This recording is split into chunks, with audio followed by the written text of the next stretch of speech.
So even though forgiveness comes in all shapes and sizes, there's different things that different people have to do in order to set themselves on this course that will allow for them to regain strength in certain areas.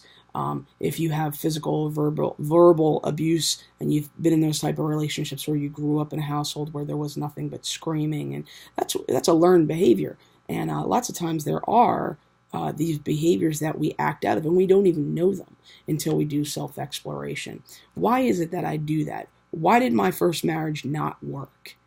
Well, there was a lot of different reasons that were, some of you know, and a lot of you don't, and that's not something that really needs to be talked about. But in myself, there are different ways that I go through, these are different relationships and stuff. What are the main definitive things that always cause me to trip up, or always make me feel inferior, or not enough, or, did I do enough? And going through all the things. And a lot of times what you do is you find out that there wasn't really a whole lot that you did wrong. It was just your attitude. When you get into places where you're swearing at each other and you're calling each other names. I had this buddy, his name was Charles, and he's passed away now. And he was a good dude. And I remember that he had been married a couple times, and, I met him when I was working at a rehab.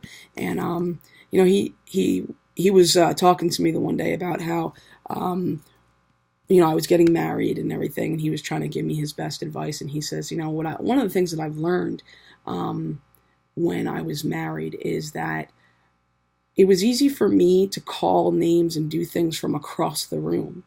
But when I was face to face with that person, I allowed myself to remember how much I loved them and how much I didn't desire to hurt them.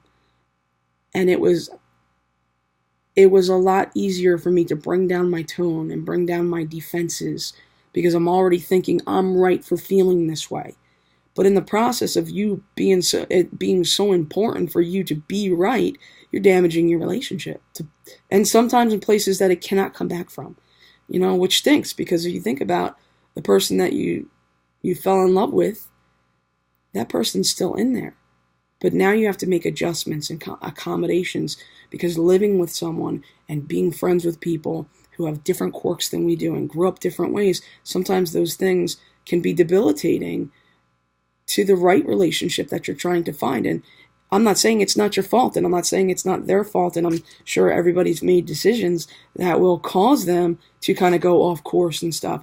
But when we pull it back in and we say, what Charles told me was a really important thing. I mean, he's been passed away for about 4 or 5 years now, and I still remember what he said. And I start to build on those things and these foundational things that I've been taught over time about how to deal with people and how to have proper relationships. That, relationships are so essential to us not going under. And we all want to live a life that is prosperous and satisfying. And lots of times we're just spinning our wheels and we don't get there because we're bound up by these lies about who we think the other person thinks that we are. Well, they think I'm a scumbag because I've done this and I've done that. Well, you can't stop people from thinking and feeling the way that they feel about you. All you can do is move forward and try to forgive yourself, close that chapter, and move forward. Regardless of whether or not that person is consistently in your life, it's up to us as individuals to continue to pursue goodness, because you know what? The character of goodness spurs on more goodness. And when you start to gravitate towards people that are positive and energetic, and I can come to them with a problem and they're like, oh man, that really sucks, but you know what? We can get through this, and they might not come out and be corny and say, we'll get through this and stuff, but by the nature of your relationship that they are there for you, and you being positive and you putting positive energy into a horrible, horrible situation can allow for you to open up an entire world to someone else who never thought that way. And that's one of the reasons why I try to stay transparent about my life. And I don't care what business you know about me. I don't care if you believe something random that I may not have done. There's been lots of things as in leadership. I've been in leadership many, many years over the course of time. And lots of things have been said about me and to me that have broken me down and made me question who I am and stuff. But you know what? I know who I am. My character tells me I know who I am, and I'm not that person that you're telling me that I am. I'm not stupid.